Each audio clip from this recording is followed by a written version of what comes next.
Ladies and gentlemen, before we talk more about Aurubis, I like to leave the stage to Karel Golta. He is an entrepreneur, human-first advocate, and innovation steward as well as an author. He is also the founder of Simplexion, a company specializes in IoT and Industry 4.0 project management, and Indeed Innovation, a company for product and service innovations. Karel talks about circular innovation and why ketchup will not save the planet. Karel, the stage is yours. Thank you. I have a very peculiar childhood memory, one I'm quite fond of, and I'm very sure you all have a similar one too.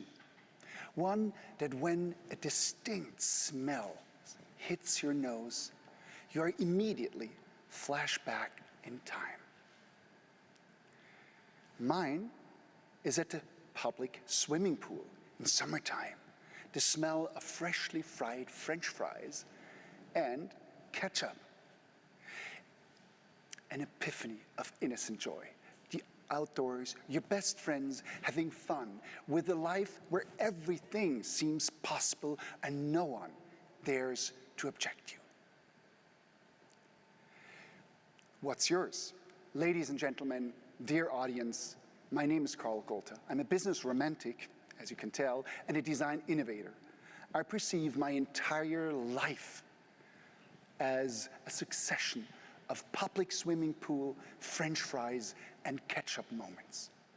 Born and raised in Switzerland, I got my degree in the US and had my very first job at a large multinational corporation translating military technology into consumer innovation. I even worked on the design of the very first MP3 player. Well, not the one you're just thinking about. Mine was a complete failure for the company, but other than that, I'm telling you, public swimming pool, French fries, ketchup. And yes, talking about ketchup, indeed, I even worked for Heinz, the largest and most famous ketchup brand. I developed their first head-down bottle. Yep, that one right here. And you know what?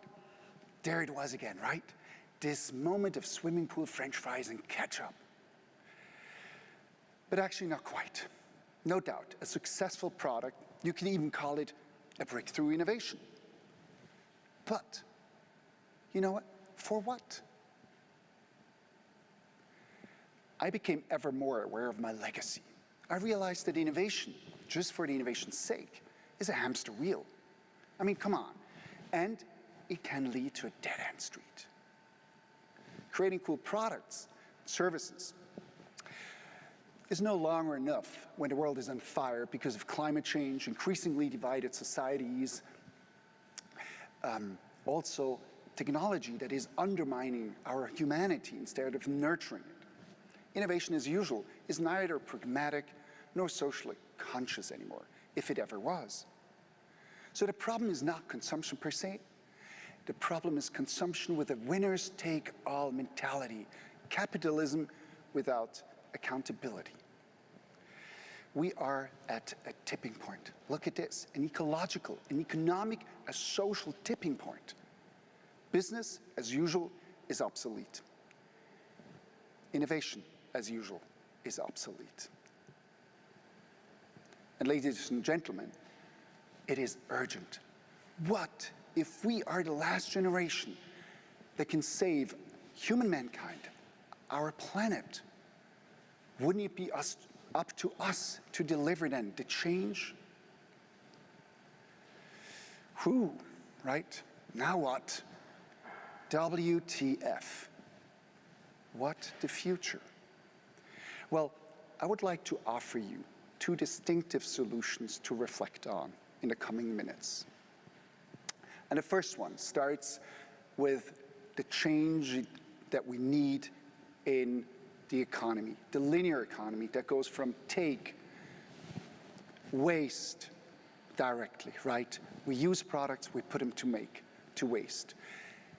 But furthermore, we also have to go beyond the reuse economy because still it leaves us with too much trash at the end of every cycle. We need to go beyond that. We need to go to a circular economy, a system aimed at eliminating waste and the concept of it, and the continual use of resources. Now, you would ask me probably if there is a silver bullet for all of this. So probably not, but I might have a model that I'd like to introduce. It's called the Circular Horizon model. And it has a fundamental first axis right here. And that one describes what we have to do to actually do the best we can for the planet, to have the biggest impact for the planet. The second axis is the how, right? And the how is connected to how novel we can do things to actually achieve a trajectory that has impact. So, as it goes with horizon models, we have to talk about the first horizon, right? And the first horizon is about to design everything we do, every product, every new service we come up with, that we design it for efficiency, to leave as little as possible emissions out there, to have the least bad impact, the best impact, if anything, on the planet. And I have an example for you. It's a New Zealand company called Allbirds that produces quite posh sneakers. And unlike the other two big manufacturers like Nike and Adidas, the CO2 footprint of these sneakers has been cut in half. Why? Because they, for example, use merino wool for the upper linings and the inner sole. They use sugar cane for the soles. And they use recycled PET for the lacelets. That's kind of neat, right? So you see, you can have less impact, substantially less impact for the good of the planet and still make business. Let's talk about the second horizon. And the second horizon is an important step because it is the first step to true circularity. It's the first loop that a company can do. And the great thing about this one is that you have to do it within your own company, across all the divisions and across the entire organization. Because only when you do that, you can actually build a beautiful circle, a first one. And a company that I would like to introduce you that you probably know, which is Philips, has just done this. They invented circular lighting, which in its basic is light as a service. Why? Because for businesses, for example, if you want to run a parking lot, or if you want to run your regular office building, they provide the entire 360-degree service of maintenance, installing, making sure the electricity is green, and you don't even have to worry about where it's coming from, right? And furthermore, once you don't need the lights anymore, they take them back. They don't put them to trash. They actually reuse them for the next project, for the next client. And if a light gets broken, no problems. They have reversed logistics. They can repair it, they can refurbish it, and if it really is broken, they recycle the tiny screws. Great, isn't it?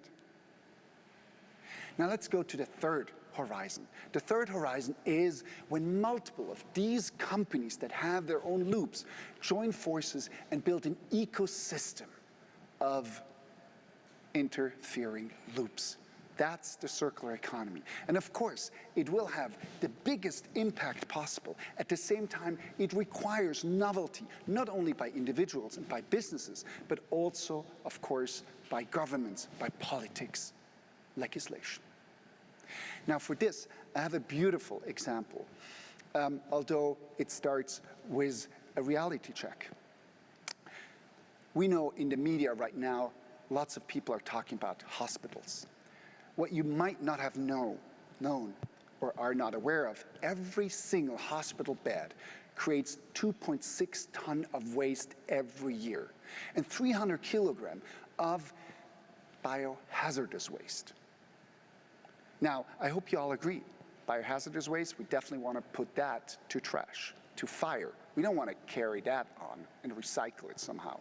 So what if we then would actually start burning the trash right there on premise at the hospital, using the energy coming out to either cool it or heat it up right there? And then what if we would capture the CO2 filtering out of the chimney and actually then producing monomers by going through a cycle of photosynthesis. Because let's not forget chemistry, CO2 is nothing else than coal and oxygen put together. So you can separate it again. And if you do that, you can even gain, through polymerization, polymers, which in essential is plastics, which you then can feed back into the loop of manufacturing. And what do you get?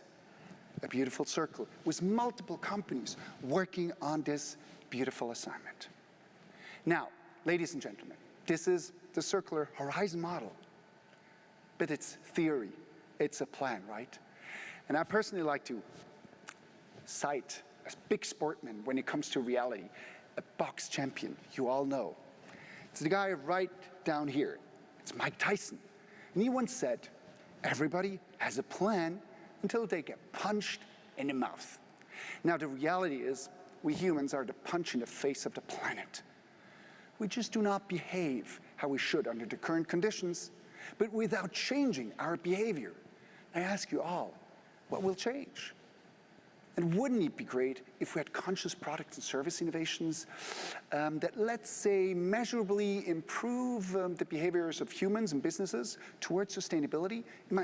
What if it just comes by nature that products make you act better? Now here comes the exciting field of behavioral design into play. My second solution I have to offer to you to reflect on. Behavioral design is a systemic and systematic approach that uses behavioral research theories to explain how design can direct, change, and influence people's behavior and decisions. Quite a cool topic, by the way, and it comprises a so-called behavioral wheel, okay? And that one has 3 layers that I'd like to introduce you to. This is the first layer right here, and it describes the sources of human behaviors. And they're defined by the capabilities, the opportunities, and the motivations we humans have. The second circle around it is a specific layer called the intervention functions, and there are 9 of. With these intervention functions, you can influence human behavior. So the 3 behaviors we just have seen before, or you see here, right?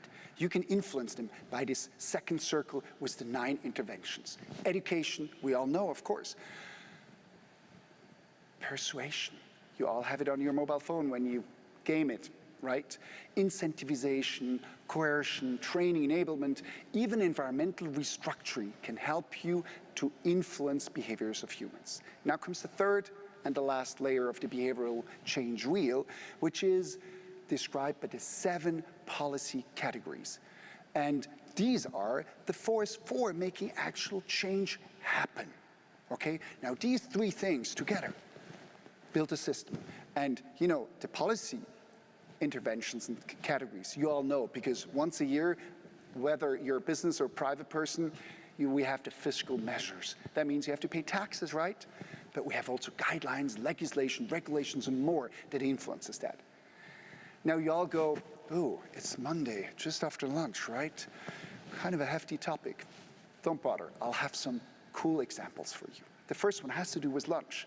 Now, if you have ever wondered why they put at your company's canteen food court the salad right in the middle, don't wonder anymore.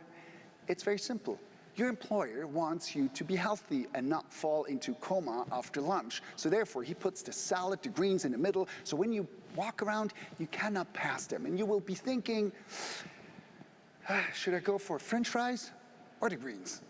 Well, that's the first example. I have another one, and you'll see that is a beautiful, romantic one. If you don't know, Palau is a Southeast Asian island, and when their citizens want to leave the country and go to another place, they have to apply for a passport, and before they actually get it, they have to sign it. Well, that's kind of obvious, right? But here, right here, there's something very peculiar written. It states before you sign that the only footprints I shall leave are those that will wash away. Now you tell me, how cool is that, right? Let's go a little bit more technical. This one here is from the large insurance company Allianz in Germany, right? So they have created a cute little IoT device, right? Let me see, over here, that you put in a cigarette lighter, it hooks up to your cell phone, and then for the young drivers, the beginning drivers, it measures and records every little movement. Acceleration, braking, turning at the light, speeding, everything. And all the data is being reverted to the driver, stating whether it's green, well done, or red, whoa. And therefore, the insurance fees rise or they get lowered. A great way how you can incentivize different behavior. My last examples, ladies and gentlemen, is a typical example we probably forgot about, that it changed part of our life. Remember 20 years ago when you were able to smoke pretty much anywhere, any place, even in the airplane? I know, we all forgot about that, didn't we? It's crazy. 10 years later, you weren't allowed to smoke anywhere. And today, well, today for us it's normal. If someone would start smoking in a restaurant, ooh, I don't think that guy would, survive. So that's the last example on that one. And it shows we can change. Let's circle back to the beginning and close the loop. Dear audience, like myself, you had your swimming pool, French fries, ketchup moments. But let me ask you, what is the swimming pool, French fries, ketchup experience of the next generation? Is there one at all? What future innovation will be pivotal for them? So I hope you agree with me that next generation innovation should be all for the next generation. So if you want to build a better, a more beautiful tomorrow with a circular economy, then I think we need to recode innovation to become humane innovation in order to improve the behaviors of people and businesses towards a better future for all life on Earth. Thank you so much.